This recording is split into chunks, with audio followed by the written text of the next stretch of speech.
사도신경으로 우리 신앙을 고백합니다. 나는 전능하신 아버지 하나님 천지의 창조주를 믿습니다. 나는 그의 유일하신 아들 우리 주 예수 그리스도를 믿습니다. 그는 성령으로 잉태되어 동정녀 마리아에게서 나시고 본디오 빌라도에게 고난을 받아 십자가에 못 박혀 죽으시고 장사된 지 사흘 만에 죽은 자 가운데서 다시 살아나셨으며 하늘에 오르시어 전능하신 아버지 하나님 우편에 앉아 계시다가 거기로부터 살아있는 자와 죽은 자를 심판하러 오십니다. 나는 성령을 믿으며 거룩한 공교회와 성도의 교제와 죄를 용서받는 것과 몸의 부활과 영생을 믿습니다. 아멘. 442장 찬송합니다. 442장입니다.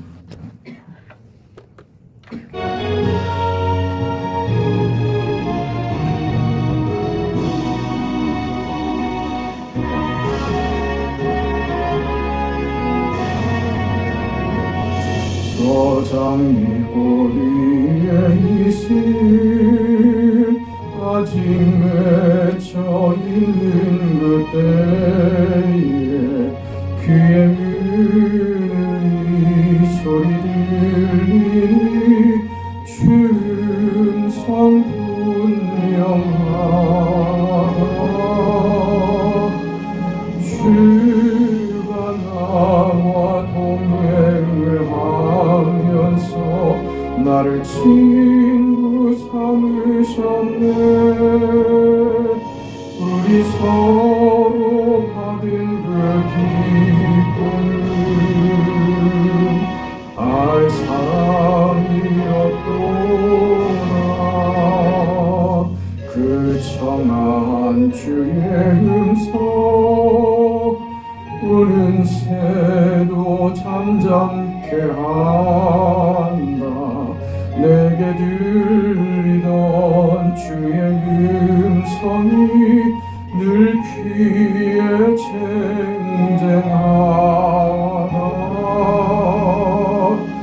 주님 나와 동행을 하면서 나를 친구 삼으셨네. 우리 서로 받은 그 기쁨은 알 사람이 없도다. 밤깃도록 동산 안에 주와 함께 있으려 하나. 괴로운 세상에 할 일 많아서 날 가라명하신다. 주님 나와 동행을 하면서 나를 친구 삼으셨네. 우리 서로 받은 그 기쁨은 알 사람이 없도다.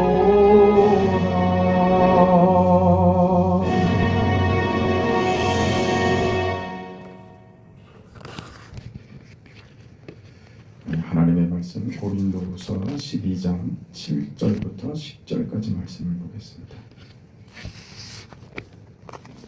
고린도후서 12장 7절부터 10절까지 말씀, 우리 하나님의 말씀을 함께 읽습니다. 여러 계시를 받은 것이 지극히 크므로 너무 자만하지 않게 하시려고 내 육체의 가시 곧 사탄의 사자를 주셨으니 이는 나를 쳐서 너무 자만하지 않게 하려 하심이라.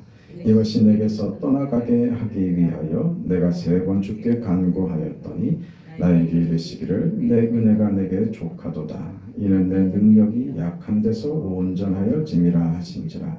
그러므로 도리어 크게 기뻐함으로 나의 여러 약한 것들에 대하여 자랑하리니 이는 그리스도의 능력이 내게 머물게 하려 함이라. 그러므로 내가 그리스도를 위하여 약한 것들과 능력과 궁핍과 박해와 곤고를 기뻐하노니 이는 내가 약할 그때에 강함이라. 아멘.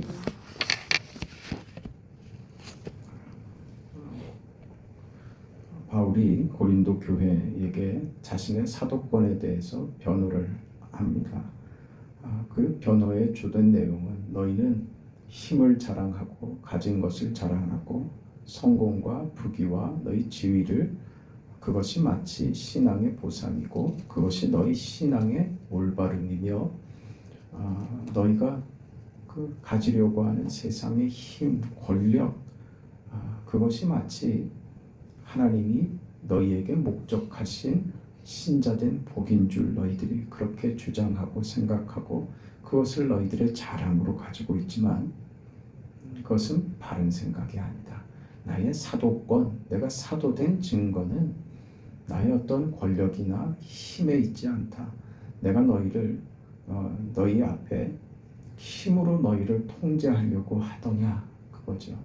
나는 내가 자랑할 것은 나의 어떤 위치나 내가 인정받을 만한 어떤 성과나 세상에서 나를 존중하고 너희들이 나를 인정해서 내가 세워지는 그 어떤 위치가 아니다.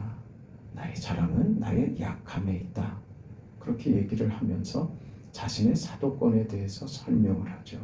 그러니까 이 문제는 무엇이 옳고 그러냐, 저 사탄의 일꾼들, 거짓 교사들이 옳으냐, 내가 옳으냐 하는 문제를 판가름하려고 하는 옳고 그름의 그 문제로만 접근할 수 없는 겁니다. 이것은 그것보다 훨씬 더 큰 겁니다. 나는 옳고 저들이 틀렸다는 말보다 더 크게 기독교 신앙이 무엇인지에 대한 분명한 이해. 내 신앙이 무엇인가? 하나님의 은혜라는 것이 무엇이고 하나님께서 나를 구원하셨다는 사실이 무엇인가에 대한 기독교 신앙의 이해를 바르게 가져야 하는 그런 이해의 문제인 것이죠. 바울은 나는 나의 힘을 자랑하지 않는다.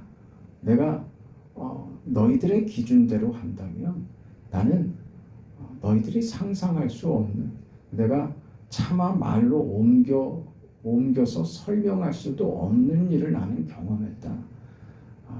그것으로 나는 나의 지위를 확보하려고 하지도 않고 그것으로 너희 앞에서 인정받고 존중받고 그것으로 확인하고 싶은 마음이 내게는 없다.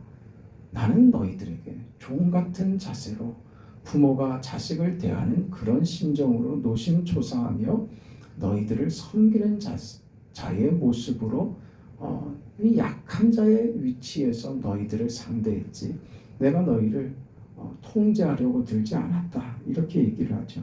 고린도후서 10장 8절에 가면 주께서 주신 권세는 너희를 무너뜨리려고 하신 것이 아니요 세우려고 하신 것이니 내가 이에 대하여 지나치게 자랑하여도 부끄럽지 아니하리라.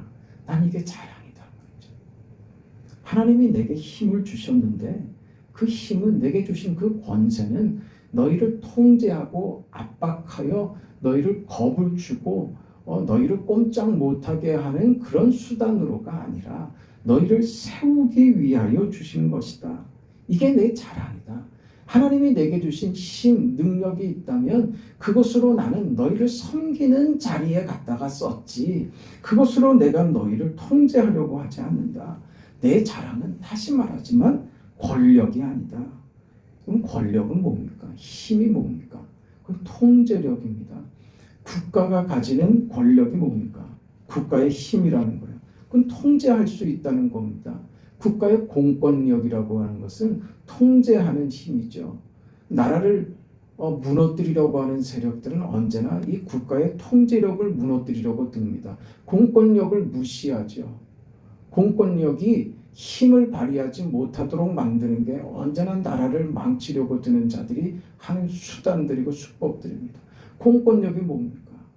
그게 군사력이고 그 경찰들이 그 수행해야 되는 또 법이 수행해야 되는 사회의 질서와 국가의 안녕을 위해서 저들에게 모두가 동의하여서 만들어진 그 통제력이죠. 그 통제력이 그 사회를 건강하게 붙들고 있는 겁니다. 경찰력이 건강한 권력을 가지고 통제력을 발휘할 때 사회는 안정되죠. 그렇지 않다면 그럼 사회는 혼란스러워집니다. 그 통제력이죠. 국가가 가지고 있는 통제력이죠. 사람들은 누구나 다 이 힘을 갖고 싶어 한다고요. 남을 통제하려고 든다고요. 자기의 상황을 내가 가진 힘으로 통제하고 싶죠. 원하는 대로 하고 싶은 거예요. 자기가 하고 싶은 대로 내용을 만들고 싶은 게 모든 사람들의 공통된 욕망입니다. 남들 앞에 인정받고 떳떳하고 보란듯이 그렇게 자신의 인생과 현실을 뽐내고 싶죠. 그러려면 무엇이 필요한가? 힘이 필요하단 말입니다. 세상의 논리는 그렇습니다. 그래서 그 힘을 가지고 통제력을 발휘하려고 합니다. 그 통제력은요, 상대에게는 어떤 감정을 주느냐? 공포죠. 두려움이죠. 그러니까 어떤 권력과 힘, 그 통제력 앞에서는 사실은 모두가 다 어떤 두려움과 공포를 갖는 게 당연하고 맞습니다. 그런데 교회 안에 이 국가 시스템이 저들의 안전을 지키기 위하여 가지는 그 통제력을 교회 안에까지 가지고 와서 권력으로 힘으로 통제하여 교회를 움직이려고 드는 것은 그건 옳지 않습니다. 목사는 통제력을 가지는 자가 아닙니다. 목사가 힘으로 겁박해서 공동체를 끌고 간다면 그 교회는 절대 건강한 교회가 아닙니다. 하나님의 은혜가 자리할 수 없습니다. 사실은 그래서 교회가 힘든 겁니다. 세상 같으면야 큰 소리 한번 내고 힘 있는 자가 소리 한번 지르고 주먹 한번 휘두르면 질서가 잡혀버리죠. 그러나 그 통제력이 없는 공동체는요, 그래서 어렵습니다. 이 사람 저 사람 말들을 다 들어야 되거든요. 그래 어려운 거예요. 교회는 무엇이 통제하고 무엇이 움직이냐? 은혜죠. 하나님의 사랑이죠. 그러니까 이 권력, 힘, 이 통제력에 반대되는 개념은 사랑입니다. 기독교 진리의 핵심은 사랑에 있습니다. 세상은 권력에 있지만 교회는 사랑의 그 힘이 있습니다. 그래서 권력의 반대말, 공포의 반대말은 사랑입니다. 교회는 사랑이 넘치는 곳이 되어서 그 사랑으로 모두가 그 균형됨을 유지하고 공동체의 질서를 이어나가는 것. 그 힘이 어디서 나와야 되느냐? 사랑에서 나와야 된다. 그거죠. 그래서 사랑의 반대는 공포가 되는 겁니다. 사랑은 두려움을 내어 쫓는 겁니다. 사랑에는 두려움이 없습니다. 교회는 그래서 어떤 어려움과 어떤 두려움 속에 있는 사람도 교회 안에 들어오면 마치 그곳이 모든 죄를 용서받는 곳처럼 그렇게 교회는 그 사랑으로 모든 두려움을 내어쫓는 자리가 되어야 됩니다. 교회 안에서는 공포가 들어와서는 안 됩니다. 사랑이라고 하는 것은 하나님께서 우리에게 베푸시는 친절함이며 하나님이 교회 안에 베푸신 무궁무진한 어떤 교회됨의 그 징표, 정체성이 됩니다. 하나님께서는 그것을 예수 그리스도 안에서 증거하셨죠. 그게 사랑입니다. 나는 이것으로 한다 이거죠. 그 사랑이 언제 나타나더냐? 내가 약할 때 나타나더라. 그게 바울의 고백입니다. 내가 너무 많은 계시를 받고 너무 많은 비밀을 알게 돼서 하나님이 나를 자고하지 못하도록 너무 자만하지 않게 하시려고 내게 육체의 가시를 주었다. 사탄의 사자를 주었다. 이것이 사실 바울에게는 이 문제가 자신이 극복할 수 없는 문제였던 거예요. 그래서 3번이나 하나님께 기도하죠. 이걸 좀 없애주시면 안 되겠습니까? 이를 좀 없애달라고 그가 3번이나 기도하지만 하나님이 그 기도에 응답하지 않습니다. 그리고 저의 소원대로 요구대로 들어주지 않으시고 이렇게 응답하시죠. 내 은혜가 내게 족하도다. 왜? 이는 내 능력이 약한 데서 온전하여짐이라. 약한 데서 온전하여짐이라. 이걸 오늘 새벽에 마음에 받기를 바랍니다. 신앙은 무엇인가? 약한 자리에 있을 때 온전하다는 것을 배우는 거예요. 내 힘으로 내가 잘나고 성공하고 힘이 있고 인정받고 하는 자리에서 신앙이 그 실력을 발휘하는 게 아니라고요. 언제요? 약할 때요. 약할 때. 그때가 바울에게는 그 육체의 가시 말입니다. 그에게 찾아온 온갖 고난들이요. 그때 바울은 자신에게 하나님이 주시는 예수의 능력으로, 그리스도의 능력으로 자신이 강해졌다는 것을 배웠죠. 그래서 그는 이 사실을 알게 되어 도리어 크게 기뻐한다. 그래서 나의 자랑은 무엇이 되었느냐? 나의 약한 것들에 대하여 자랑한다. 왜냐? 이때 그리스도의 능력이 내게 머물기 때문이다. 여러분, 우리가 약할 때 그리스도의 능력이 머문다고 합니다. 그래서 나는요, 내가 그리스도를 위하여 약한 것들과, 그 표현들이 여기 다 나오죠. 약한 것, 능욕과 궁핍과 박해와 곤고를 기뻐하노니 이는 내가 약한 그때의 강함이라. 약한 데서 온전하여 짐이라고 하신 하나님의 응답의 말씀이 그의 삶에서 이렇게 경험됐던 것이죠. 아, 그렇습니다. 내가 약할 때 그때 내가 강해진다는 것을 알게 되었습니다. 왜? 내가 약할 때, 곤고할 때, 피곤할 때, 실패할 때, 궁핍할 때, 욕먹고 고난당할 때, 내 육체의 가시 때문에 육체적으로 고통당하며 바닥을 떼굴떼굴 굴르는 그 공포의 상황이 그리스도의 능력이 하나님의 위로와 사랑과 돌보심과 그 사랑이, 그 은혜가, 하나님의 손길이 그때 내 인생에, 내 영혼에 그때 미치더라 하는 것을 경험하고 발견했던 것이죠. 그때 말입니다. 우리 신앙은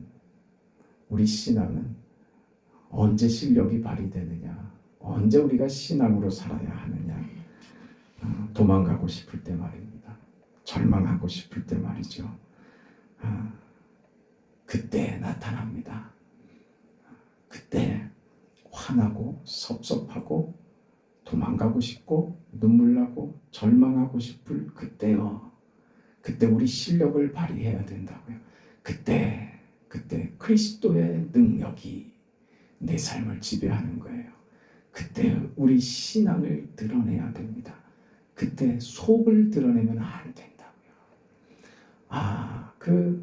우리가 모자라고 어리고 낮은 수준에 있을 때는요, 그때 우리 속을 드러낸다고요. 성질내고 섭섭한 마음을 토로하고 우리는 그런단 말이죠. 그때는 그런 시간이 아니에요. 우리가 이 사람 예의 있다라고 할 때 그 예의는요, 상대방의 내 감정을 숨기는 겁니다.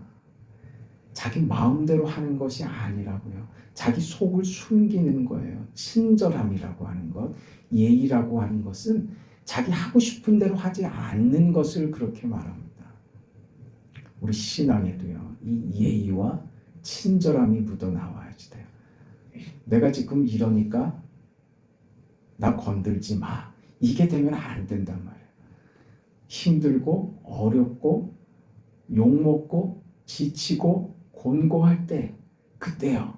그때 내가 약할 때, 그때가 내가 강할 때라는 사실을 기억하세요. 그때 하나님의 능력이 내게 임할 때입니다. 그때 우리는 하나님이 주시는 힘과 능력으로 우리 신앙이 어떻게 나타난다고요? 예의와 친절로 나타나는 거예요. 속에 있는 것을 끄집어내는 것이 아니라 감출 줄 아는 거예요. 그러면서 뭘 한다고요? 우리 믿음이 마땅히 해야지 될 말을 하는 거예요. 그 말을 할 줄 아는 것이 믿음이라고요. 마땅히 해야 할 말을 그때 하는 겁니다. 속을 숨기고 말이죠. 자신의 힘듦과 어려움과 답답함과 불만과 상대에 대한 어떤 섭섭함들이 나오는 게 아니라 이것이 숨겨지고 예의 있게 친절하게 마땅히 신앙의 말이 나오게 되는 것. 내가 약할 때 강해지는 겁니다. 바울이 지금 개인적으로 보면 고린도 교회 얼마나 밉습니까? 얼마나 속이 상하고 화가 납니까? 그런데 그렇게 안 하죠. 왜? 하나님이 나를 그렇게 대했거든요. 그리스도께서 자신을 박해하는 바울에게 나는 네가 핍박하는 예수다 이러면서 그의 인생에 찾아오시거든요. 그때 배웠거든요. 아, 이것이 그리스도의 삶이고 내게 요구된 내 인생의 모습이구나. 그것을 배우죠. 그래서 마땅히 해야 할 말이 무엇인지 깨닫는 것입니다. 자신을 괴롭히며 자신을 저주하는 자 앞에서도 그에게 사랑으로 찾아가 그를 세우고 그를 높이며 그를 바르게 할 수 있는 그 사람, 그게 우리가 서야 하는 그리스도의 능력으로 우리가 해야 하는 일입니다.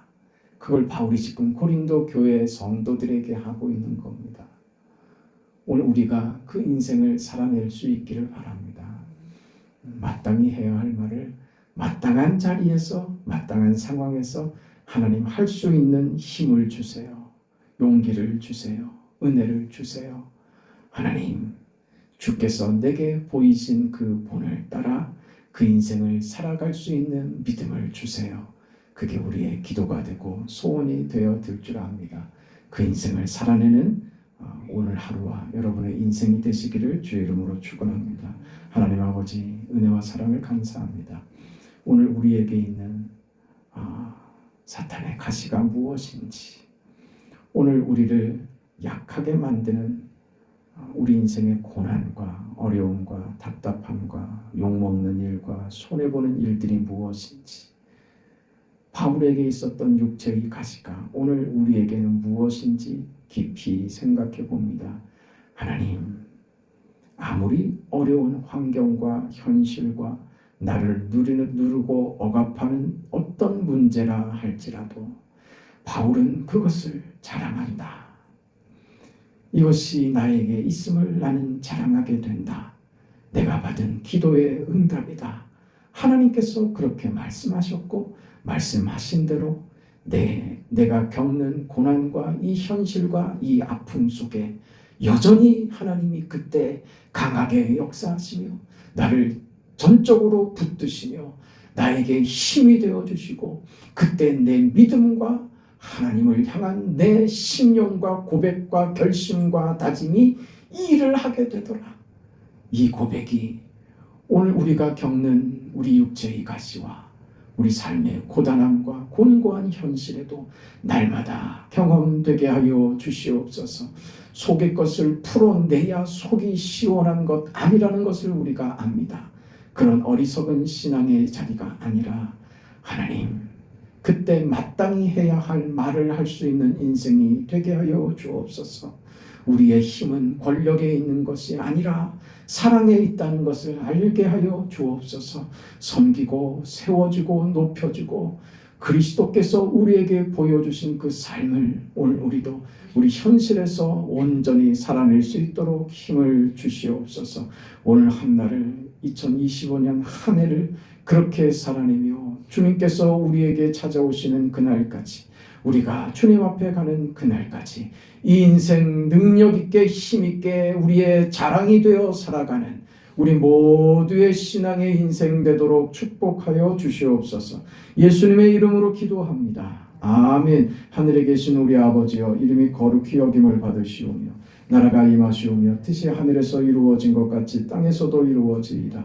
오늘 우리에게 일용할 양식을 주시옵고 우리가 우리에게 죄 지은 자를 사하여 준 것 같이 우리 죄를 사하여 주시옵고 우리를 시험에 들게 하지 마시옵고 다만 악에서 구하시옵소서. 나라와 권세와 영광이 아버지께 영원히 싸움나이다. 아멘.